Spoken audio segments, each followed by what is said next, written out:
Hello दोस्तों, KSFM Hindi stories and poem पर आपका हार्दिक अभिनंदन है। अगर आपने चैनल सब्सक्राइब नहीं किया हुआ है तो जल्दी से कर लीजिए। चलिए सुनते हैं स्वतंत्रता की 10 कहानियाँ।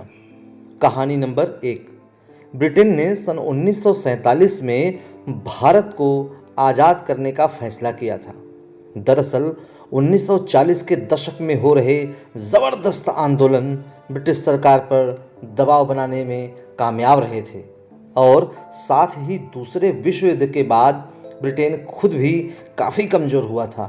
यही कारण है कि 1947 में ब्रिटेन ने भारत को आज़ाद करने का फैसला किया। कहानी नंबर 2।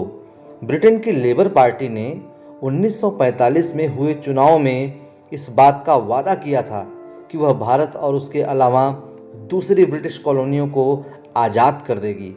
जीत के बाद लेबर पार्टी के प्रधानमंत्री क्लेमेंट एटली ने यह घोषणा की कि जून 1948 तक भारत को पूर्ण स्वराज दिया जाएगा। कहानी नंबर 3।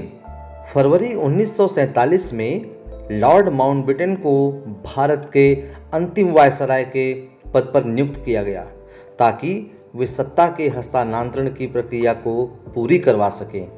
पहले आज़ादी 1948 में होने वाली थी, लेकिन भारत में बढ़ रहे सांप्रदायिक तनावों को देखते हुए उन्होंने आज़ादी को अगस्त 1947 में ही देने का फैसला किया। कहानी नंबर 4। 3 जून 1947 में लॉर्ड माउंटबेटन के साथ हुई मीटिंग में भारत की आज़ादी को लेकर 2 बड़े फैसले किए गए।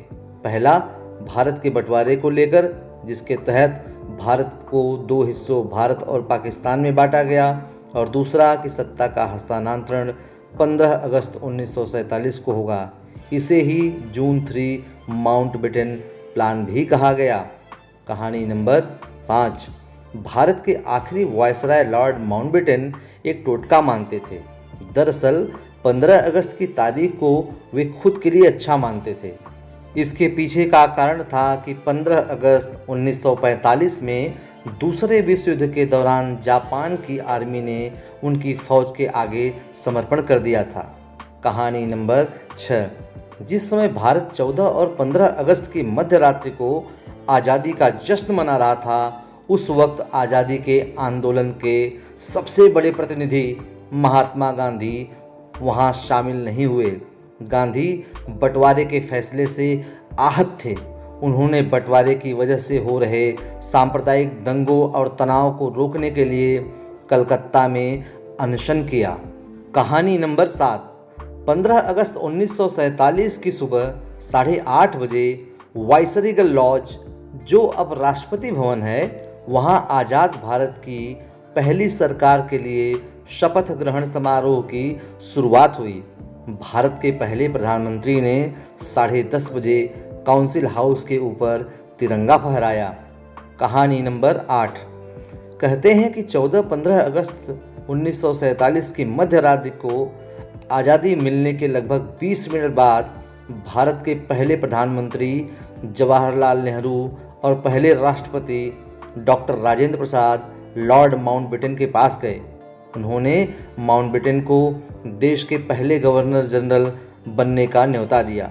साथ ही पंडित नेहरू ने लॉर्ड माउंटबेटन को एक लिफाफा थमाया जिसमें पहली कैबिनेट मंत्रियों की सूची सौंपी गई। जब वो लिफाफा खोला गया तो उसमें कुछ नहीं था। वह लिफाफा खाली था, लेकिन शपथ ग्रहण समारोह तक गुम हुई लिस्ट को खोज लिया गया। कहानी नंबर 9। भारत का झंडा पहली बार 7 अगस्त 1906 को कलकत्ता के पारसी बागान स्क्वायर में फहराया गया। उस वक्त झंडे के सबसे ऊपर लाल पट्टी थी जिस पर 8 कमल थे। नीचे हरी पट्टी पर बाईं तरफ सफ़ेद रंग का सूरज था और दाईं तरफ चांद और सितारा बना हुआ था। कहानी नंबर 10। 15 अगस्त 1947 को जब भारत आज़ाद हुआ तब भारत के पास कोई राष्ट्रगान नहीं था। वंदे मातरम के साथ स्वतंत्रता का स्वागत किया गया। इसके साथ ही आज़ाद भारत के पहले प्रधानमंत्री पंडित जवाहरलाल नेहरू ने देश को संबोधित भी किया।